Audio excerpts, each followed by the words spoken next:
Welcome to my channel, where we discuss everything and all things politics, especially about the 2023 presidential election held in Nigeria on February 25, 2023, and the results controversially announced on March 1st, 2023, in which, as for the Bola Ahmed Tinubu, the candidate of the All Progressive Congress, was declared the winner of the election, and that result is being seriously challenged by Peter Obi of the Labour Party and Atiku Abubakar of the People's Democratic Party. And in fact, most Nigerians believe that until the courts rule, they don't know who actually won the 2023 presidential election.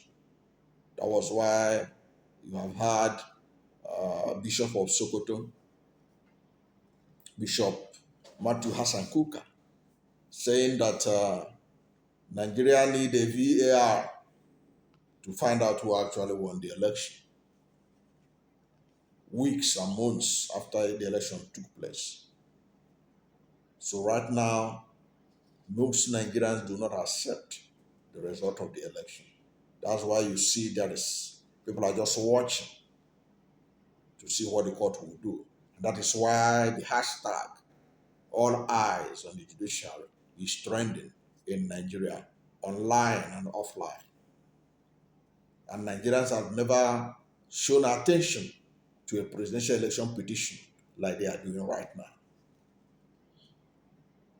So a whole lot of attention is being paid to the courts to correct the perception of Nigerians that they are expecting the courts to correct the mistakes of INEC. But at the end of the day, the court will work with evidence. And whatever the court said, especially the Supreme Court, we have to live with it. But the truth remains that most Nigerians voted against Asiwaju Bola Ahmed Tinubu. They didn't vote for him. If you look at even the disputed INEC data or results, you see that if you calculate the votes of Peter Obi, Atiku Abubakar, and Rabiu Musa Kwankwaso, you discover that almost 15 million people voted against Asiwaju Bola Ahmed Tinubu, who got 8.7 million votes, with which he was declared the winner. Of course, we know that out of that 8.7 million votes, Peter Obi has brought evidence at the Tribunal to show that 18,088 result sheets were blank, containing 2.5 million votes that was allegedly illegally allocated to Asiwaju Bola Ahmed Tinubu. Okay? Now, because of the situation in the country and because of the suspicion of the judiciary that they may not do the right thing, there have been this campaign to draw their attention to deliver justice without fear or favor. That was why hashtag all eyes on the judiciary is trending online and offline. Now, there's a statement that was made that some people are not understanding the import of it. It was made by a group. Now, this group warned that the Presidential Election Petition Tribunal should not give any verdict that will set the country ablaze. Of course, you know that right now, after the final addresses of the major petitioners and the respondents, Nigerians are now waiting for the courts. But the court have not said the day they will meet, but it's likely to be before the end of this August. Okay? But all eyes are on the judiciary. So this group are saying that the court should not give any verdict that will set the country ablaze. Now, the spokesman of the Diaspora Action for Democracy in Africa, Dada, great Jonathan, gave the warning during a press conference in Abuja. Okay? According to reports by the cable newspaper, Jonathan said that all eyes will be on the judiciary because it has all that it takes to save Nigeria from the threat of explosion. He added that the electorate knows more than the court because they know who they voted for and are waiting for the court because they have respect. They have respect for the rule of law. They have respect for the rule of law, or they have respect for the law.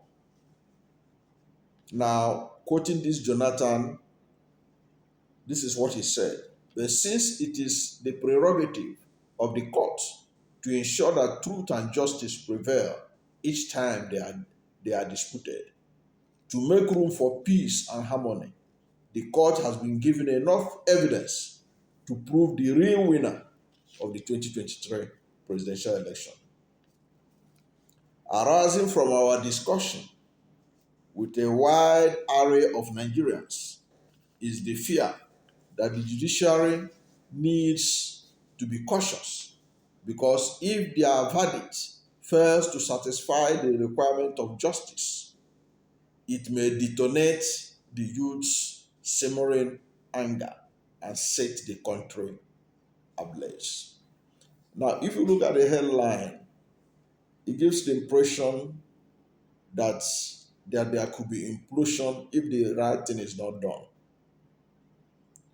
But what I can say about this is that the judiciary should do justice in the matter before them without fear or favor. Let it be based on evidence and less on technicalities. Interestingly, at the inauguration of the presidential election petition Tribunal in Abuja, I remember vividly the chairman of that tribunal said that they are not going to tolerate technicalities and they want councils not to use technicalities, that they want to deal with evidence. You can Google it to confirm what I'm telling you, that they want the matter that will be presented by councils to be evidence that they have and not hoping to use technicality to gain mileage. Now, that is in line with what my interpretation of what this Dada group are saying. That, look, there is enough evidence available. Work with it. Do not allow technicalities to be used to thwart the will of the people, which had already, in their own estimation, had already been thwarted by Ahmed. So they expect that the judiciary will remedy the damage that had been done by the INEC. So what they are saying in essence is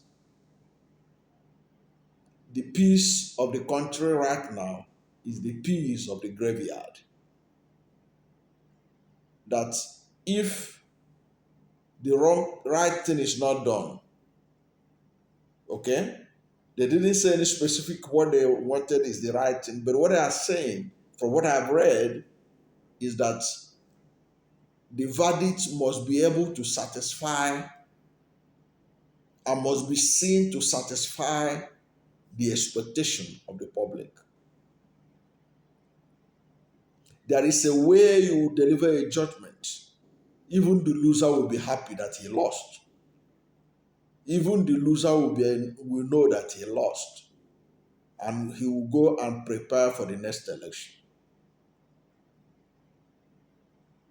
So they are saying anything short of this could lead to the youths reacting Already we know that one of the things that have calmed the nerves of Nigerian youths is the confidence they have in the judiciary and in the due process. And because the presidential candidate of Labour Party had shown that he is a true Democrat, he has allowed the due process to follow without calling out his supporters to the street, as most other selfish politicians would have done. Like what David Hundiyin said the other day. He said, if the table were turned, and it was Asiwaju Bola Ahmed Tinubu's election that was rigged, the way they rigged Peter Obi's election, and Tinubu was sure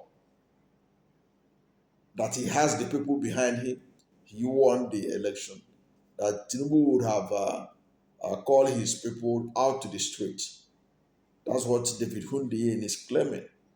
I don't know how true is it, but the fact of the matter remains that Peter Obi has shown to be a Democrat, true, and he's not a desperate politician who is ready to sacrifice the people in order for him to sustain his mandate or to reclaim his mandate. He is following the courts, and it's because of him a whole lot of people are also following the courts, and also because of his own history. Remember that Peter Obi himself was denied victory in 2003 when he used little known All Progressive Grand Alliance, a party that was registered just a few months before the election. And he won the Anambra State governorship election. And the then ruling People's Democratic Party rigged the election. And their governor was declared the winner of the election. Peter Obi went to court for 6 months. He went to court for how many years? For 3 years. He went to court. He was in the court patiently until eventually the Supreme Court declared him the winner of that election 3 years later. And that changed the dynamics of Nigerian politics. Before Peter Obi did it, nobody believed that a behemoth like the People's Democratic Party, that prides itself as the largest political party in Africa and that was aiming to be in power for 60 years, that a little-known candidate of a little-known party was able to upstage them and send them out of power in Anambra State. And when Peter Obi was just barely 1 year old in that as governor, INEC rushed and conducted another governorship election, which means that Peter Obi would serve only 1 year. Peter Obi went to court, and the Supreme Court ruled in his favor that the tenure of a governor starts from the day he was sworn in. That was how Peter Obi's judgment altered the electoral map of Nigeria. And today you have staggered election in Edo State, in Osun State, in Ekiti State, and name them, many other states, in Imo State, and several other states now.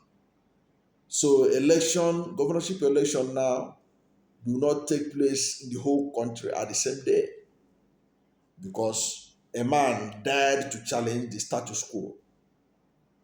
And that is what Peter Obi is doing right now. He is daring the status quo. Everybody believes that you cannot remove an incumbent president. who has been sworn in. A whole lot of people think that Peter Obi is wasting his time. But that was how they thought he was wasting his time in 2003. Until he kicked Ngige, then governor, out of power and changed the dynamics of Anambra politics. And today, Anambra is still reaping the dividend of having a cool-headed technocrat as their governor. You can see the caliber of candidates that are coming out from Anambra State, winning trophies and what have you, products of reforms that Peter Obi did in the education sector in that state. So Peter Obi has confidence in the judiciary. So with Peter Obi's eyes on the judiciary, the whole of Nigeria is eyeing the judiciary, especially those who voted for change, especially those who was against rigging, especially those who are against bribery and corruption, especially those who want Nigeria to move forward. Nigeria, a new Nigeria. Those who want a new Nigeria, they are all with Peter Obi. They are all eyes on the judiciary.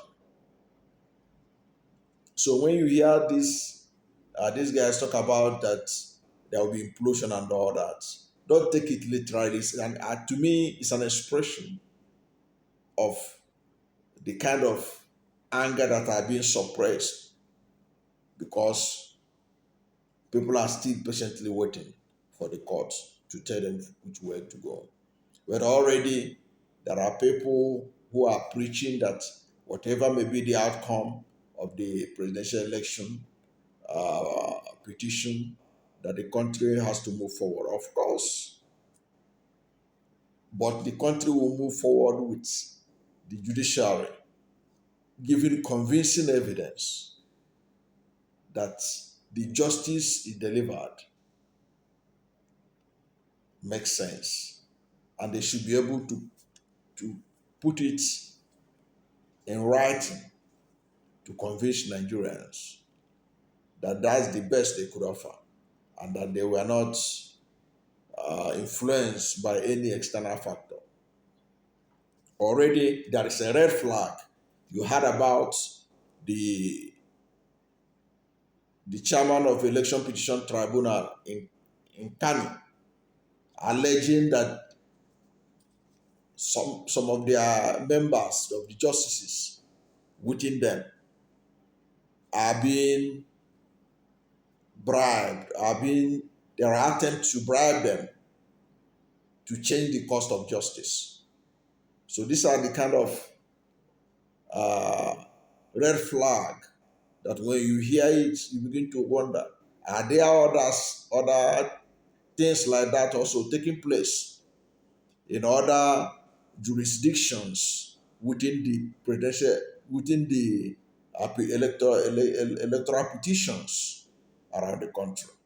Are there other jurisdictions that are under pressure or that have already accepted the money and are ready to work against the true evidence, ready to work against fairness, ready to work against